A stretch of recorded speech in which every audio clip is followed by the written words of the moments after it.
Polda Metro Jaya nggak usah diproses lagi lah, itu laporan diabaikan aja, bukan? Sebab ini kan penelitian ilmiah yang mesti dibuktikan. Ya, ini kan bukan objek penelitian. Sudah merendahkan saya serendah-rendahnya. Ya. Saya sabar, saya dihina, ya kan? Saya dicemarkan, saya sabar.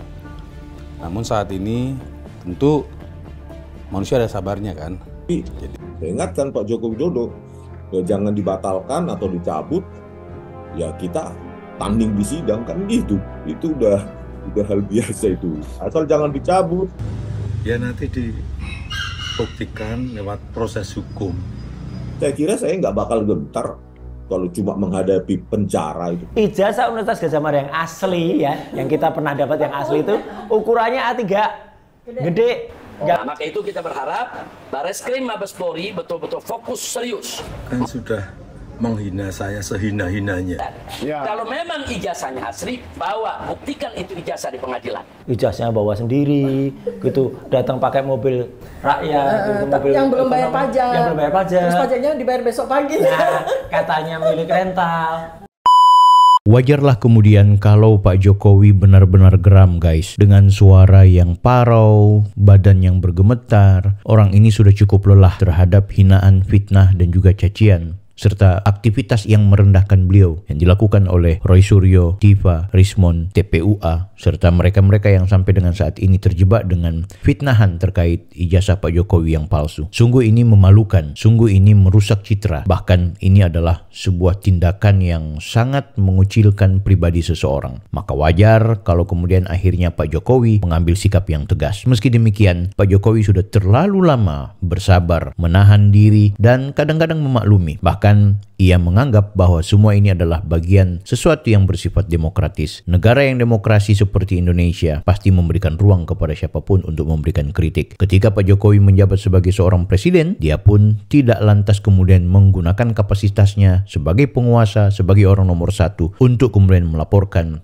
mereka-mereka yang melakukan tindakan pembusukan nama terhadap beliau. Tapi kali ini, ketika beliau kemudian sudah purna tugas, menjadi warga biasa, menjadi mantan presiden 2 periode, ia kemudian mengambil sikap tegas. Mengingat apa yang dilakukan oleh Roy Suryo tidak hanya merendahkan di media sosial, tidak hanya melakukan tindakan pembusukan di ruang-ruang yang hari ini kita kenal dengan kegiatan TV, podcast, atau media-media manapun. Bahkan mereka mengunjungi UGM dan juga rumah Pak Jokowi. Ini adalah sebuah simbol ruang privasi, ruang ketenangan yang dimiliki oleh Pak Jokowi diobrak-abrik oleh sekumpulan manusia yang menebar fitnah. Nah guys, video kali ini aku mau memberikan sajian buat kalian semua tentang bagaimana akhirnya kemudian Pak Jokowi menanggapi ketika Dr. Tiva, Roy Suryo, Rismond yang menganggap diri mereka sedang melakukan penelitian, yang menganggap diri mereka sedang mengungkap sesuatu yang bersifat ilmiah. Padahal di satu sisi mereka sudah merusak, mereka sudah membuat gaduh, bahkan mereka sudah membuat fitnah. Bagi Jokowi sendiri, mereka bukan sedang melakukan penelitian secara akademik, melainkan mereka sudah terjebak pada penghinaan. Bahkan menurutku, mereka juga sudah masuk pada kategorisasi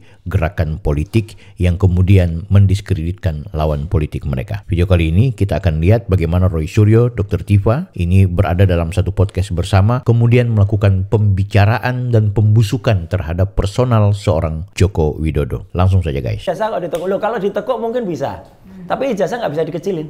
Ijazah Universitas Gadjah Mada yang asli ya, yang kita pernah dapat yang asli itu ukurannya A3 gede, nggak bisa masuk stop up ukuran folio gitu loh. Jadi kalau dia yang bawa, kecuali dia yang bawa orang lain ijazahnya ya. Jadi kan masih pejabat namanya, dibawakan orang lain gitu. Tapi kan mungkin, cuman kan informasinya itu Jokowi itu bener-beneran lo merakyat lo ya, ijazahnya bawa sendiri, gitu, datang pakai mobil rakyat, mobil yang belum bayar pajak. Yang belum bayar pajak. Terus pajaknya dibayar besok pagi. Nah, katanya milik rental, tapi ternyata setelah diselidiki miliknya anaknya, miliknya itu lucunya netizen itu ya, memang sangat detail dia mereka tuh. Makanya kan orang-orang justru itu dari detail itulah. Mbak tahu nggak? Itu semua kerjaannya BIN. Badan Intelijen Netizen. Kalau kita lihat ya statistiknya kita ngumpul di X memang. BIN itu kebanyakan ngumpul di X. Ya, jadi perkembangannya sih itu. Tapi tunggu, muter. Saya mau klarifikasi dulu soal apakah ijazah yang punyanya dia yang sampai sehari ini belum diperlihatkan oleh khalayak dengan ijazah yang beredar di medsos itu sudah clarified itu ijazahnya sama. Kenapa? Karena Dekan Sigit Sunarta. Iya, tahun 2022. Waktu diwawancara Kompas. Kompas, ya. Itu ada dia. dan videonya masih ada. Ya. Dia nunjukin ijazah. Jadi kalau saja. Ini kan ada skenario berikutnya lagi. Dan ijazah itu yang beredar di sosmed. Mau ngorbanin si kader Partai Sebar Ijazah itu. Si Sandi. Yang Sandi Utama itu. Ya, Sandi Utama. Dikatakan, oh itu bukan ijazah yang asli. Gitu kan, yang kita analisa. Jadi intinya apa? Mau menahin saya, Dr. Tifa dan Dr. Rismon itu menganalisis barang bukti yang salah. Jadi, nah, tapi lupa dia kalau tahun 2022 ya sudah pernah dipamerin. Sudah pernah dipamerin oleh Pak Sigit Sunarta ya di Kompas loh. Ya. Linknya ada, masih kita simpan. UGM memfasilitasi pertemuan antara orang-orang yang mengaku sebagai teman seangkatannya yang bersangkutan itu di Aula UGM loh. Jadi si ijazah itu dipampangkan dengan dengan layar yang sangat besar dan itu adalah ijazah yang beredar di sama dengan yang di sana. Menarik. Barama, Dokter. Guys, aku udah melihatnya memang ini sudah pada wilayah gibah ya. Sudah wilayah selain fitnah, selain caci maki, selain hinaan, ini memang gibah.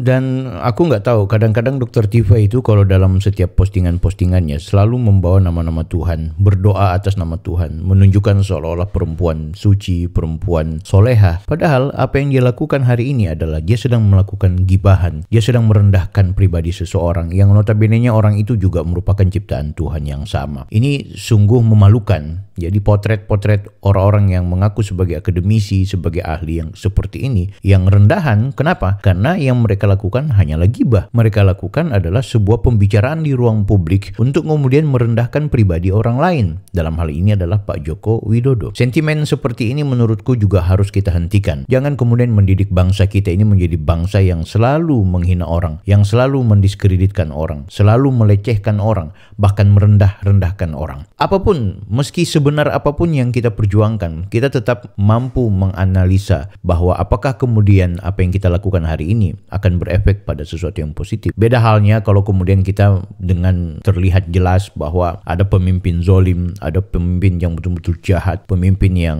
korup, pemimpin yang memperlihatkan bahwa dia ini adalah beringas, dia ini bukan cuma sekedar licik, bahkan betul-betul dengan kekuasaannya dia sudah memberangus hak-hak orang, dia sudah memiskinkan banyak orang. Tapi apa yang dilakukan oleh Pak Jokowi selama 10 tahun diakui oleh dunia, diakui oleh banyak orang, diakui oleh elemen-elemen terkait, oleh komponen-komponen yang berkompeten bahwa Jokowi telah berhasil menjadi pemimpin yang membangun Indonesia. Ia disebut bahkan sebagai bapak infrastruktur. Ia membangun dari pinggir jalan, ia membangun dari sudut-sudut kota, ia membangun dari desa, ia membangun dari ujung timur sampai dengan ujung barat. Dan Jokowi mempertegas bahwa bagaimana kemudian Indonesia tidak lagi didominasi oleh teritorial tertentu, suku tertentu, komunitas tertentu. Maka Jokowi kemudian menegaskan posisinya untuk mengambil sikap bahwa Indonesia berada di tengah-tengah dengan melakukan agenda atau kegiatan pemindahan ibu kota dari kota Jakarta, dari DKI Jakarta, kemudian menuju ke IKN, ibu kota Nusantara yang ada di Pulau Kalimantan. Jadi Jokowi itu sebenarnya orang baik. Jokowi adalah orang yang sebenarnya perlu kita apresiasi. Bahwa dia sebagai manusia politik tentu ada strategi yang harus dia lakukan. Sebagai manusia yang membutuhkan kepercayaan publik, maka dia harus memainkan perannya. Tapi satu hal yang harus kita tinggalkan dalam konteks berpikir, ketika kita menuduh seseorang yang tidak berbuat salah telah melakukan hal yang keliru. Ketika kita menuduh Pak Jokowi memalsukan ijazahnya, maka itu juga harus kita evaluasi. Kita belum bisa berhak, belum bisa melakukan tindakan opini publik sebelum ada ranah hukum yang menjawab. Meski demikian, kita ketahui bersama bahwa masalah ijazah ini sudah pernah selesai dan sudah tuntas. Tapi oke, kita biarkan perjuangannya Roy Suryo, Tifa, Rismon, dan juga TPUA. Tapi kita berharap mereka seharusnya mengerem laju pembicaraan di ruang publik sebelum mereka membuktikan di persidangan, agar kemudian mereka punya kemampuan membenarkan apa yang menjadi argumentasi mereka. Guys, selain video tadi, aku memperlihatkan ke kalian kesombongan seorang Rismon, ya. Bagaimana kemudian dia menganggap bahwa dia siap perang dan dia berharap Jokowi jangan menarik laporannya karena dia menganggap bahwa di persidangan nanti dia memiliki kekuatan untuk kemudian menjatuhkan seorang Jokowi lewat kemampuan analisa forensik digitalnya. Langsung saja kita lihat liputan khusus kumparan ini. Sepintas kita akan dengarkan singkat dulu dari kuasa hukum Pak Jokowi. Pak Jokowi begitu sabar ya. Kalau kita dengar di mana-mana di media, saya sabar, saya dihina, ya kan, saya dicemarkan, saya sabar. Namun saat ini tentu manusia ada sabarnya kan. Jadi mencuatlah beberapa bulan ini kan, dan semakin kencang. Padahal tidak ada alasan, tidak ada putusan, dan tidak ada dasar yang mengatakan ijazah Bapak Jokowi itu palsu.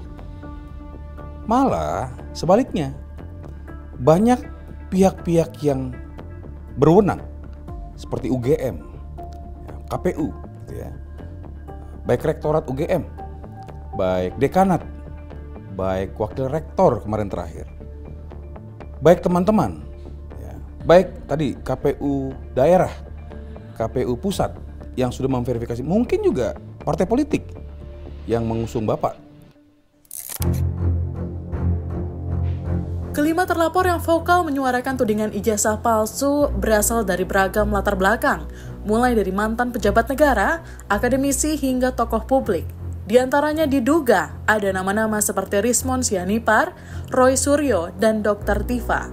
Sementara dua inisial lainnya, ES dan K, diduga merupakan Egy Sujana dan Kurnia Triroyani. Menghadapi ancaman pidana, Rismond tampaknya sudah siap dengan risiko tersebut.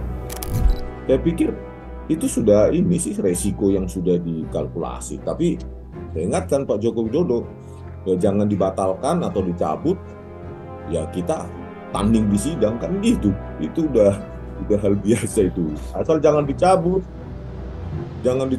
karena Pak Jokowi ini kan seringkali ya sen kanan belok kiri gitu kan.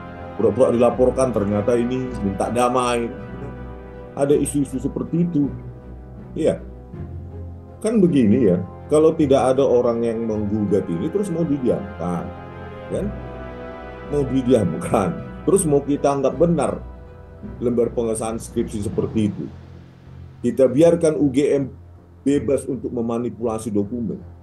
Kan harus ada yang maju, kan?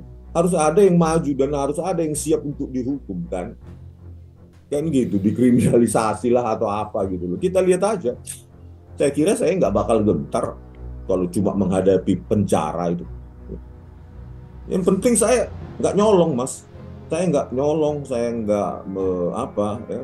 Bagi saya, kekuatan saya, argumen ilmiah saya, ya hadirkan ahli di sana kan. Rismond memang sangat bersemangat guys ya. Dia menantang, bahkan dengan arogansinya. Ia menegaskan bahwa 11.000 triliun ijazah Pak Jokowi palsu. Oke, terlepas dari kemampuan analisanya dalam konteks digital forensik, tetap dia adalah seorang yang pasti memiliki kekhilafan, salah perhitungan, dan tidak juga memiliki pendekatan yang lain.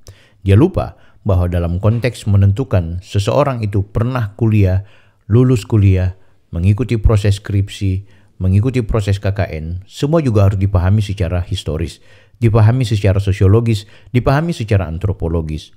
Jangan hanya karena kemampuan pemahamannya tentang teknologi, dalam hal ini adalah mengetahui keaslian atau kepalsuan dari sebuah dokumen, seolah-olah melakukan generalisasi. Semua atau sesuatu yang dinilai berbeda dengan pada umumnya, maka sudah pasti itu adalah palsu. Sebut saja bahwa Pak Jokowi memiliki ijazah yang berbeda dengan teman-temannya, dengan rekan-rekannya, dengan sahabat-sahabatnya. Tapi apakah kemudian dialah yang pantas menyatakan bahwa itu adalah ijazah palsu?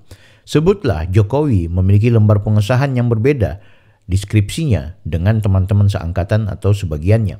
Walaupun ditemukan banyak juga teman-temannya yang memiliki persamaan dalam konteks tidak memiliki tanda tangan, lembar pengesahan Times New Roman, serta juga ada lembaran-lembaran yang memang tidak seperti pada umumnya. Meski demikian, yang jangan dilupakan adalah aspek-aspek yang bersifat kesejarahan. Bisa saja kalau memang benar-benar Jokowi memiliki ijazah yang berbeda, selama itu diterbitkan oleh UGM, UGM mempertimbangkan bahwa harus mengeluarkan ijazah Pak Jokowi karena mungkin ada perbedaan, ada kehilangan, ada sesuatu yang perlu diperbaiki, maka dibuatlah surat keterangan pengganti ijazah.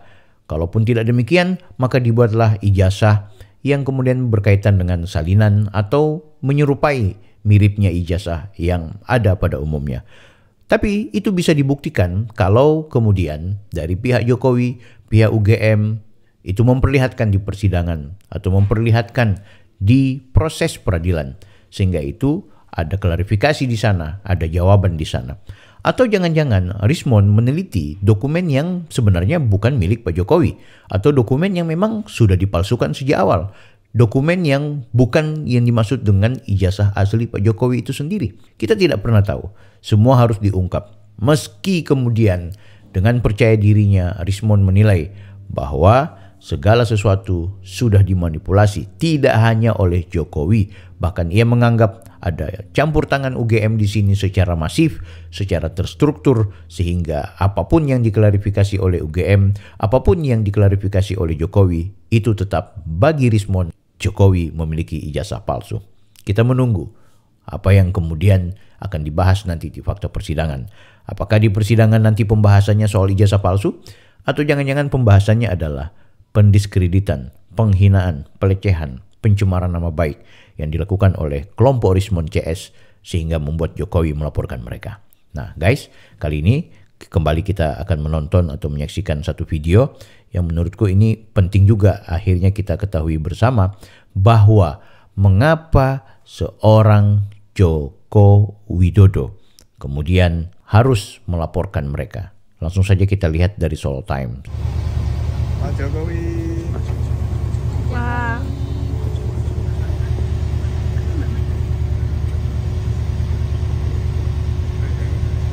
Pak Yana.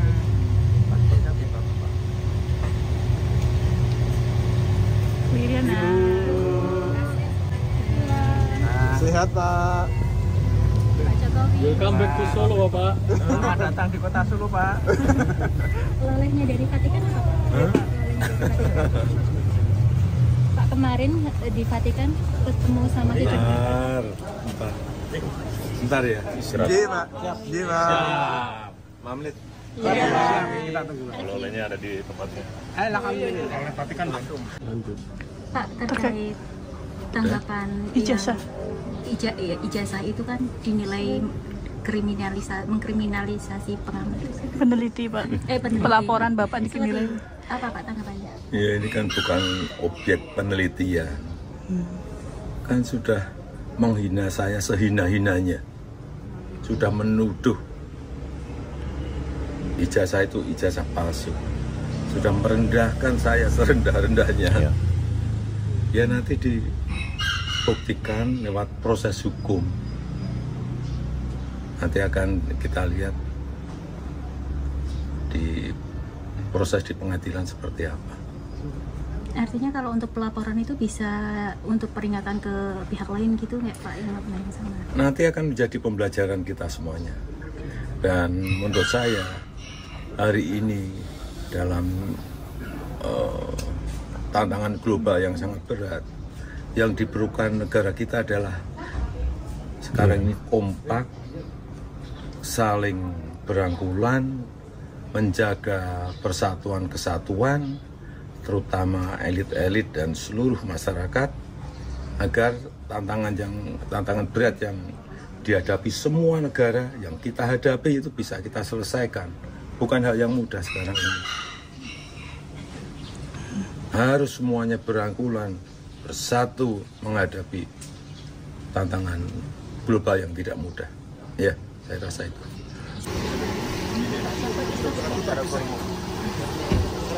Jelas ya guys. Beliau sebenarnya sangat berharap kita itu energinya harus dimaksimalkan untuk agenda kepentingan kebangsaan, negara, bukan terjebak pada isu-isu dan konflik yang remeh-temeh. Tapi akhirnya Jokowi melakukan semua ini karena dia sudah merasa sudah direndahkan serendah-rendahnya. Apalagi motif isu yang berkaitan dengan pengetahuan, saintis, dan juga penelitian, Jokowi menganggap itulah bukan sesuatu yang objektif. Sebab mereka bukan sedang melakukan penelitian, bukan sedang melakukan kerja-kerja akademik, melainkan mereka adalah manusia politik. Bagi saya, mereka ini sedang melakukan aksi-aksi politik tandingan, mengingat Jokowi adalah orang yang punya pengaruh di negeri ini.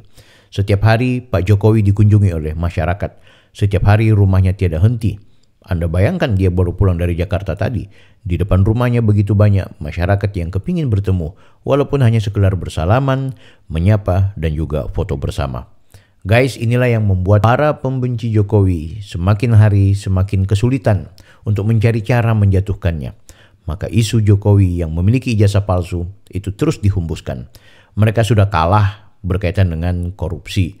Mereka sudah tak mampu ketika melakukan semacam upaya menggiring opini bahwa Pak Jokowi itu sudah mengintervensi MK.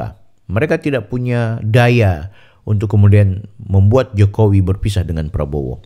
Sehingga itu segala hal pun dilakukan. Rismon, Roy, Tifa, Said Didu, Refli Harun, dan semua kelompok mereka adalah manusia politik. Guys, berikut ini aku perlihatkan betapa begitu jelasnya bagaimana kumpulan mereka ini kemudian menjadikan rujukan tokoh-tokohnya. Salah satu diantaranya adalah orang yang sangat benci kepada Pak Jokowi, Rizik Syihab. Kita ketahui bersama, Rizik Syihab adalah imam besar Front Pembela Islam. Dan FPI adalah organisasi terlarang yang kemudian dibekukan, bahkan dibubarkan oleh Presiden Joko Widodo. Guys, inilah yang membuat kenapa kita melihat bahwa ternyata semua ini adalah politik balas dendam. Kita buktikan dengan bagaimana kita akan menyaksikan seorang Rismon yang begitu diberikan dukungan oleh Rizik Syihab. Untuk masuk ke pengadilan tentu mesti lewat pelaporan. Jadi langkah yang dilakukan Bang Rismon sudah on the track, sudah benar. Nah, maka itu kita berharap Bareskrim Mabes Polri betul-betul fokus serius memproses laporan ini. Panggil yaitu yang diduga melakukan daripada pemalsuan ijazah. Jadikan tersangka, seret ke pengadilan. Nanti di pengadilan kita buktikan. Ya. Kalau memang ijazahnya asli, bawa, buktikan itu ijazah di pengadilan. Nah, otomatis kalau terbukti asli, analisa daripada penelitiannya kan jadi gugur oleh putusan pengadilan. Ya. Tapi kalau ternyata nggak bisa dibuktikan, atau yang bersangkutan nggak datang, atau ijazahnya nggak dibawa, ya, atau justru terbukti itu memang palsu, ya mesti dihukum pemalsu ijazah. Betul. Nah, jadi ini udah on the track. Makanya saya kaget jalan yang sudah on the track begini kok disikapi oleh pihak yang sebelah sana dengan Bang Rismon dilaporkan ke Polda Metro Jaya. Nah, saya pikir ini Kapolda Metro Jaya nggak usah diproses lagi lah. Itu laporan diabaikan aja, bukan. Sebab ini kan penelitian ilmiah yang mesti dibuktikan, bukan dikriminalisasi. Masa penelitian ilmiah dikriminalisasi, dilaporkan sebagai bentuk fitnah lah yang menyebarluaskan kebencian, enggak begitu. Nah, jadi sekali lagi bahwa Bang Rismon dan kawan-kawan sudah betul itu jalan, teruskan Bang Rismon, jangan takut. Adapun kita minta kepada Bareskrim Mabes Polri proses secepatnya, dan kita minta kepada Kapolda Metro Jaya abaikan itu laporan Jokowi. Itu laporan mengada-ngada dan itu laporan kekanak-kanakan, tidak dewasa, bahkan sekaligus menunjukkan Jokowi panik. Nah, jadi di sini saya nggak mengatakan itu Jokowi ijazahnya asli atau palsu. Ayo kita buktikan di pengadilan. Simpel kok. Simpel. Biar Barismon dengan yang lain-lainnya hadir di pengadilan, jabarkan itu di depan hakim, di depan jaksa, di depan semua. Jabarkan itu mana bukti kepalsuannya. Nah, Jokowi sendiri datang bawa ijazahnya. Nah, nanti kan hakim bisa nilai, semua bisa menilai. Simpel. Tapi kalau pakai lari mau dikriminalkan, itu berarti mau lari dari tanggung jawab. Guys, masalahnya tidak sesederhana apa yang disampaikan oleh Habib Rizik Syihab. Yang jangan dilupakan adalah masalah ijazah palsu Pak Jokowi bukan lagi cuma soal penelitian yang berkaitan dengan hal-hal yang secara objektif, tapi melainkan ini adalah sebuah tindakan yang secara politis merendahkan seorang Joko Widodo. Apalagi kita ketahui bersama Pak Jokowi, UGM itu siap melakukan konfrontasi untuk kemudian memperlihatkan keaslian ijazah Pak Jokowi di persidangan. Ia juga menegaskan bahwa kemudian kalau dibutuhkan oleh pihak kepolisian, ia akan memperlihatkan ijazahnya. Tentu tidak ada kewenangan Rismon, Suryo, Tifa melakukan penilaian-penilaian subjektif hanya karena kebetulan mereka seorang ahli yang kemudian mampu menganalisa sesuatu itu benar atau salah, asli atau palsu, kemudian mereka melakukan penggiringan opini. Kalau Tifa berangkat dari seorang akademisi murni, kalau Roy Suryo adalah pakar yang memang tidak pernah terjebak pada gerakan politik praktis, kalaupun Rismon tidak pernah bernasab dalam sebuah komunitas yang memang sejak awal anti kepada polisi dan juga Jokowi, maka mereka akan kita acungi jempol untuk kemudian mengungkap fakta-fakta kesalahan, pelanggaran, atau sesuatu yang dinilai perlu dikoreksi. Tapi sayangnya mereka adalah manusia politik. Mereka adalah orang-orang yang juga bagian dari orang yang gagal move on. Mereka adalah pembela Anies. Mereka adalah gerbong FPI. Mereka adalah gerbong-gerbong yang memang anti pemerintah. Dalam hal ini anti Joko Widodo. Kita akan ikuti seluruh prosesnya. Seperti apa? Jangan lupa komentar, like, subscribe, and share video ini. Kita berjumpa di video-video berikutnya. Saya Bang Bil, Offside.